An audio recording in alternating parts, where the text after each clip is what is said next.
Hello everyone, स्वागत है आप सभी का सीटीएच एजुकेशन में। आज के सेशन में हम लोग ऑपरेटिंग सिस्टम के प्रीवियस ईयर के एमसीक्यू का डिस्कशन करेंगे, जो क्वेश्चन एसबीटी के द्वारा 2024 में पूछा जा चुका है। इसके एक एक क्वेश्चन को हम लोग डिटेल्स में डिस्कस करेंगे और समझने का प्रयास करेंगे कि यदि आपके एग्जाम में प्रीवियस ईयर से क्वेश्चन आता है तो आप उसमें मिस्टेक ना करें। इसमें क्वेश्चन नंबर फर्स्ट है। इसमें दिया गया है कि match the following terms with their description, यानी कि जो भी टर्म्स दिए गए हैं उसके सामने में उसका डिस्क्रिप्शन है और आपको यहाँ से मैच कर देना है। पहला टर्म है कर्नल, दूसरा टर्म है प्रोसेस और तीसरा टर्म है डेडलॉक। तो हम लोग तीनों टर्म के बारे में जानते हैं। जो कर्नल होता है ऑपरेटिंग सिस्टम के जो है ना कोर कंपोनेंट। अगर ये ऑपरेटिंग सिस्टम है तो इसके दो कंपोनेंट होते हैं, एक तो होता है आपका यूजर और दूसरा होता है कर्नल। और अगर देखा जाए तो कर्नल जो है ना इसका कोर कंपोनेंट माना जाता है, क्योंकि जितने भी हार्डवेयर रिसोर्सेज होते हैं हार्डवेयर रिसोर्स को मैनेज करता है कौन? कर्नल। जबकि एप्लीकेशन प्रोग्राम को एग्जीक्यूट करता है कौन? तो यूजर। तो ऑपरेटिंग सिस्टम के दो पार्ट होते हैं, जिसमें कर्नल और यूजर हो गया। तो यहाँ पे कर्नल है तो ऑपरेटिंग सिस्टम से संबंधित होगा। सेकेंड टॉपिक है यहाँ पे टर्म है प्रोसेस। प्रोसेस क्या होता है कि कोई भी अगर प्रोग्राम है और एग्जीक्यूशन में आता है तो उसे हम लोग कहते हैं प्रोसेस। और डेडलॉक एक सिचुएशन है जो दो या दो से अधिक प्रोसेस को ब्लॉक करने का काम करता है और कोई प्रोग्रेस नहीं होता है। तो यहाँ पे कर्नल को देखेंगे तो कर्नल पे यहाँ पे ए में कहा जा रहा है प्रोग्राम इन एग्जीक्यूशन, तो यहाँ पे प्रोसेस से हम लोग मैच कर देंगे, यानी कि 2 का ए हो जाएगा। Program in execution is known as process. Kernel के बारे में देखेंगे तो यहाँ पे बी हो जाएगा, एक का B core component of the operating system managing resources. And deadlock क्या होता है? एक सिचुएशन होता है जो 2 या 2 से अधिक प्रोसेस को जो है ना ब्लॉक कर देता है और कोई भी प्रोग्रेस आगे नहीं होता है। तो 1 का बी हो गया, 2 का ए हो गया और 3 का सी हो गया। तो इस तरह से आपको मैचिंग कर देना है एग्जाम में। नेक्स्ट क्वेश्चन यहाँ पे कहा जा रहा है, क्वेश्चन नंबर बी है, the operating system is responsible for managing hardware resources. अभी हम लोग देखें कि ऑपरेटिंग सिस्टम के 2 कंपोनेंट होते हैं और इसमें से जो कर्नल होता है ये जो है ना जितने भी हार्डवेयर रिसोर्सेस होते हैं, जैसे सीपीयू हो गया, मेमोरी हो गया, आपका प्रिंटर हो गया, इन सभी रिसोर्सेस को मैनेज करने का काम करता है कौन? ऑपरेटिंग सिस्टम का जो कर्नल पार्ट होता है वो मैनेज करता है। तो हाँ, यहाँ पे ट्रू है, यहाँ पे आपका आंसर हो जाएगा ट्रू। क्वेश्चन यहाँ पे सी में पूछा जा रहा है कि ये process can be in only one state at a time. क्या कोई प्रोसेस एक समय में एक ही स्टेट में होता है? तो हम लोग देखे थे सेकेंड यूनिट में कि प्रोसेस के जो है ना 5 स्टेट होता है, 5 स्टेट में मूव करता है। एक तो होता है आपका न्यू, उसके बाद आता है आपका रेडी, उसके बाद हो जाता है आपका रनिंग, उसके बाद वेटिंग भी आता है अगर कोई इनपुट आउटपुट होता है तो, और होता है कंप्लीटेड। तो 5 स्टेट से गुजरता है। इस 5 स्टेट में से जब कोई प्रोसेस एग्जीक्यूट करता है तो एक समय में कहा जा रहा है कि क्या एक ही स्टेट में होगा? तो ऑब्वियसली क्योंकि सिंगल प्रोसेस है तो एक समय में वो किसी एक ही स्टेट में हो सकता है। तो यहाँ पे कहता है एक प्रक्रिया एक समय में केवल एक ही स्थिति में हो सकती है। तो हाँ, यहाँ भी सही है। यहाँ से क्वेश्चन ऐसे भी हो सकता है कि क्या कोई प्रोसेस एक ही स्टेट से गुजरता है, तो वहां पे आपका जो है ना क्वेश्चन ट्विस्टेड हो जाएगा। अगर पूछा जाता है कि क्या एक प्रोसेस एक ही स्टेट से जा सकता है, तो नहीं, ये फॉल्स होगा, क्योंकि एक स्टेट से जाने वाला एक न्यू है और दूसरा क्या आता है? कंप्लीटेड। लेकिन इनमें रेडी में, रनिंग में और वेटिंग में एक से अधिक बार वो जा सकता है। रनिंग में भी जा सकता है, वेटिंग में जा सकता है और रेडी में भी जा सकता है। क्योंकि जब भी रनिंग में जाता है अगर कोई इनपुट कोई घटना होती है, इंटरप्ट होता है, तो क्या आता है? वेटिंग में, और वेटिंग से फिर कहाँ आता है? रेडी में, और रेडी से फिर कहाँ आता है? रनिंग में। तो ये मल्टीपल टाइम जा सकता है वहां पे, लेकिन न्यू में और कंप्लीटेड में एक ही बार जाएगा। तो यहाँ पे जो क्वेश्चन का जा रहा है, कह रहा है कि एक प्रोसेस का एक ही स्टेट में एक समय में होता है, तो हाँ, यहाँ पे ट्रू हो जाएगा। यहाँ पे डी में कहा जा रहा है कि द, यहाँ पे फिल इन द ब्लैंक्स हैं, is responsible for managing the CPU and memory. देखिए सीपीयू और मेमोरी क्या हो गया? सीपीयू और मेमोरी हार्डवेयर रिसोर्स हो गए और हार्डवेयर रिसोर्स को मैनेज कौन करता है? Operating system. और ऑपरेटिंग सिस्टम का भी हम लोग देखें 2 पार्ट होता है, एक होता है आपका यूजर और दूसरा होता है कर्नल। तो कर्नल जो है ना हार्डवेयर रिसोर्स को मैनेज करता है। तो यहाँ पे कहा जा रहा है कर्नल, सेल और एप्लीकेशन। तो यहाँ पे देखिए, यहाँ पे आंसर क्या हो जाएगा, कर्नल हो जाएगा। और यहाँ पे देखिए जो कर्नल दिया जा रहा है ये कोर कंपोनेंट ऑपरेटिंग सिस्टम का जो यूजर होता है इसको हम लोग सेल के नाम से भी जानते हैं। तो आप कह सकते हैं जो ऑपरेटिंग सिस्टम के दो कंपोनेंट होते हैं, एक होता है सेल जिसको यूजर कहते हैं और दूसरा होता है कर्नल। और दोनों में इंपॉर्टेंट कौन है, तो कर्नल है, क्योंकि जितने भी हार्डवेयर रिसोर्स होते हैं उनको मैनेज करने का काम करता है कौन, कर्नल। सेल किसको मैनेज करता है, तो जो एप्लीकेशन प्रोग्राम होते हैं कंप्यूटर के अंदर में एप्लीकेशन प्रोग्राम होते हैं उनको मैनेज करता है सेल, और जो हार्डवेयर रिसोर्स होते हैं उनको मैनेज करता है कर्नल। तो यहाँ पे राइट आंसर हो जाएगा कर्नल। क्वेश्चन नंबर यहाँ पे ई है और इसमें पूछा जा रहा है, फिल इन द ब्लैंक्स यहाँ पे फिल करना है। Is a type of software that translate high level language code into machine code.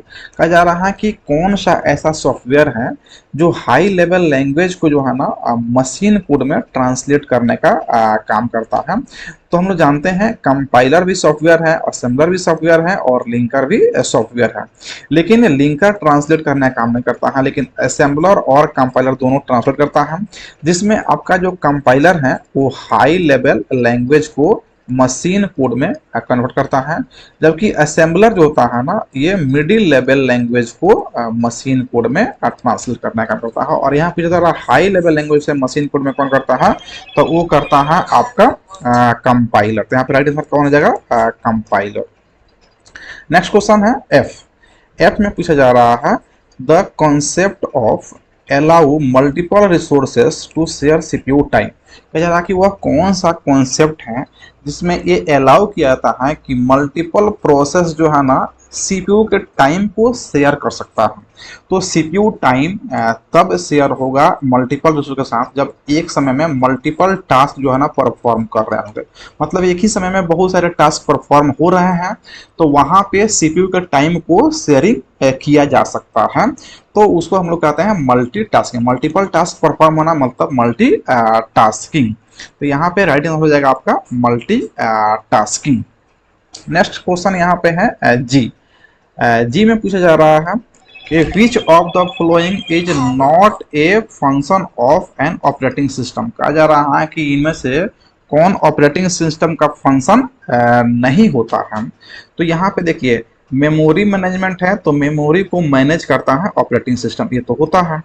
File system in memory management, यानी कि फाइल सिस्टम को भी मैनेज करता है ऑपरेटिंग सिस्टम, ये भी करता है। डेटाबेस मैनेजमेंट सिस्टम ये फॉल्स है क्योंकि डीबीएमएस जो होता है ना डीबीएमएस एक सॉफ्टवेयर होता है जो डेटाबेस को मैनेज करने का काम करता है, जबकि डिवाइस मैनेजमेंट ऑपरेटिंग सिस्टम करता है। तो ये बी और डी तो सही है, लेकिन सी फॉल्स है क्योंकि सी कोई ऑपरेटिंग सिस्टम मैनेज नहीं करता है, यानी कि ऑपरेटिंग सिस्टम का फंक्शन सी नहीं है। तो यहाँ पे राइट आंसर सी हो जाएगा, डेटाबेस मैनेजमेंट यहाँ पे नहीं होगा। नेक्स्ट क्वेश्चन है एच।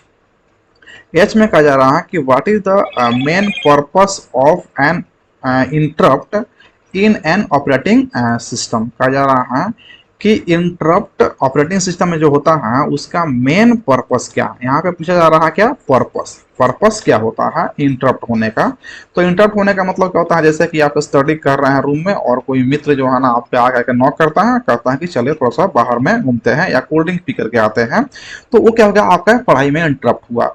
तो आप उसको क्या करते हैं, तो उसको हैंडल करते हैं। उस इंटरप्ट को जो बीच में आपका व्यवधान हुआ आपके काम में, वर्क में, उसको आप हैंडल करते हैं। तो यहाँ पे कहा जा रहा है कि to start a new process, नहीं, न्यू प्रोसेस स्टार्ट नहीं करते हैं। To handle events that need immediate attention, तो आप क्या करते हैं कि हैंडल करते हैं। दैट मीन्स कि नीड इमीडिएट अटेंशन, मतलब कि उस समय क्या जरूरी है उसके अनुसार आप उस घटना को हैंडल करते हैं। तो इसका मेन पर्पस यही होता है इंटरप्ट का, यानी इसका राइट आंसर क्या हो जाएगा, अब बी, कि to handle events that need immediate attention. And next question है आई। यहाँ भी आपको जो है ना match the following terms with their description, यहाँ भी मैच करना है। और यहाँ पे दिया गया है FCFS, दैट मीन्स कि फर्स्ट कम फर्स्ट सर्व। तो इसमें हम लोग जानते हैं कि जो पहले आएगा प्रोसेस वो पहले एग्जीक्यूट होगा, तो उसके हिसाब से मैच कर देंगे। शॉर्टेस्ट जॉब नेक्स्ट, यानी कि SJN, इसमें क्या जाता है कि जिसका एग्जीक्यूशन टाइम कम रहेगा उसको पहले हम लोग भेज देंगे सीपीयू पर, एलोकेट कर देंगे। थर्ड कर रहा है कि राउंड रोबिन, इसमें जो है ना एक टाइम स्लाइस जो है ना टाइम क्वांटम कह सकते हैं, टाइम क्वांटम या टाइम स्लाइस, दैट मीन्स कि कह सकते हैं फिक्स टाइम इसमें एलोकेट किया जाता है और वो फिक्स टाइम सारे प्रोसेस को उतना दिया जाएगा। प्रायोरिटी शेड्यूल में क्या होता है कि प्रायोरिटी के अनुसार जो है ना एग्जीक्यूट होता है। तो आप डिस्कशन में देखेंगे कह रहा है each process is assigned priority, priority संबंधित है तो आपका 4 का क्या हो जाएगा, ए हो जाएगा। उसके बाद कहा जा रहा है कि process are executed in order they arrived, मतलब कि जैसे आया है उस तरह से उसको एग्जीक्यूट करेंगे तो ये हो जाएगा आपका एफसीएफएस, यानी कि एक का हो जाएगा B. The process with the smallest execution time is selected next, जिसका टाइम एग्जीक्यूशन टाइम कम होगा उसको नेक्स्ट हम लोग एग्जीक्यूट करेंगे, यानी कि हो जाएगा एस जे एन, यानी कि 2 का हो जाएगा सी। तो बच गया आपका 3 राउंड रोबिन, राउंड रोबिन का हो जाएगा डी, यानी कि 3 का डी हो जाएगा। Each process is assigned a fix time slice in cyclic order, तो एक फिक्स टाइम किस में दिया जाता है, राउंड रोबिन में जो है ना फिक्स टाइम दिया जाता है। तो ये आपका जो है ना 1 का हो जाएगा बी, 2 का हो जाएगा सी, 3 का हो जाएगा डी और 4 का हो जाएगा ए। इस तरह से आप मैच कर सकते हैं। एंड लास्ट क्वेश्चन है फिल इन द ब्लैंक्स, इसमें भी is the core component of N operating system that manage system resources and communication between hardware and software. देखिए यहाँ पे कहा जा रहा है कि कौन सा कोर कंपोनेंट है ऑपरेटिंग सिस्टम का जो सिस्टम के रिसोर्स को मैनेज करता है and communication between hardware and software, और हार्डवेयर और सॉफ्टवेयर के बीच में कम्युनिकेशन भी करवाने का काम करता है।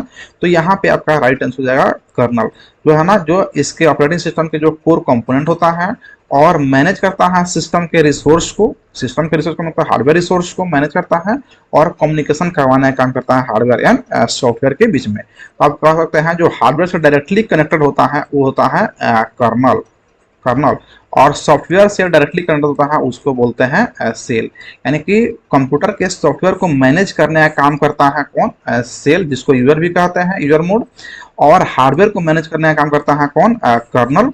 और ये दोनों किसके कोर कंपोनेंट है, तो दोनों जो है ना ऑपरेटिंग सिस्टम के कोर कंपोनेंट है, कोर कंपोनेंट ऑपरेटिंग सिस्टम के। और जो अब यहाँ पे जो है ना ये सॉफ्टवेयर को मैनेज करता है, ये हार्डवेयर को मैनेज करता है, और सॉफ्टवेयर और हार्डवेयर में कम्युनिकेशन करवाने का काम कौन करता है, कर्नल करता है। तो यहाँ पे राइट आंसर हो जाएगा कर्नल। अब यहाँ पे देख पा रहे हैं सिर्फ कर्नल से आपको 3 क्वेश्चन देखने को मिला, यानी कि 6 मार्क्स का क्वेश्चन जो है ना सिर्फ कर्नल से दिया गया है। ये हमारा जो है ना इंपॉर्टेंट ऑब्जेक्टिव क्वेश्चन हो गया है जो 2024 में पूछा गया है। अब यहाँ पे आपको जो है ना इसका लॉन्ग क्वेश्चन भी दिया गया है, इसमें जैसे कि 4 नंबर में दिया गया है कॉन्सेप्ट ऑफ वर्चुअल मेमोरी। उसके बाद में जो है ना डिफरेंट टाइप्स ऑपरेटिंग सिस्टम कौन कौन होता है, जैसे मल्टीटास्किंग हो गया, मल्टी प्रोग्रामिंग हो गया, बैच ऑपरेटिंग सिस्टम हो गया, टाइम शेयरिंग सिस्टम हो गया। तो ये कितने टाइप्स के होते हैं उसको एक्सप्लेन करना है शॉर्ट में। उसके बाद यहाँ पे पूछा जा रहा है कि प्रोसेस स्टेट मॉडल, जिसको हम लोग बोलते हैं ट्रांजिशन डायग्राम, जिसमें 5 स्टेट पढ़ते हैं हम लोग डायग्राम के साथ। तो है सिस्टम कॉल, यूनिट फर्स्ट में ही पढ़ना, सिस्टम कॉल क्या होता है, इसका इंपॉर्टेंस क्या है, उसको भी हम लोग डिटेल्स में देख चुके हैं। ऑपरेटिंग सिस्टम में जो है ना फाइल सिस्टम का क्या रोल होता है, उस तरफ से जो है ना बहुत सारे क्वेश्चन इसमें पूछे गए हैं। सीमा फोर्स के बारे में पूछे गए हैं, थ्रेसिंग के बारे में पूछे गए हैं जो हम लोग लास्ट यूनिट में पढ़े हैं। पेज रिप्लेसमेंट के बारे में पढ़ना है, यहाँ पे पेज हम लोग पढ़ चुके हैं। और इसे इंपॉर्टेंट क्वेश्चन भी हम लोग किए थे न्यूमेरिकल, जो इसमें पूछा नहीं गया है, सिर्फ थ्योरी के बारे में पूछा गया है। तो बहुत सारे इसमें क्वेश्चन पूछे गए हैं, और इनमें से किसी भी क्वेश्चन में अगर आपको डाउट है, दिक्कत है, तो आप डिस्क्रिप्शन में आप इसको दे सकते हैं कि इस क्वेश्चन का आंसर हमें चाहिए या सॉल्यूशन चाहिए, या व्हाट्सअप कर सकते हैं, तो आपको इसका सॉल्यूशन प्रोवाइड कर दिया जाएगा। वैसे इन सारे क्वेश्चन का आंसर आपको नोट्स में देखेंगे तो मिल जाएगा।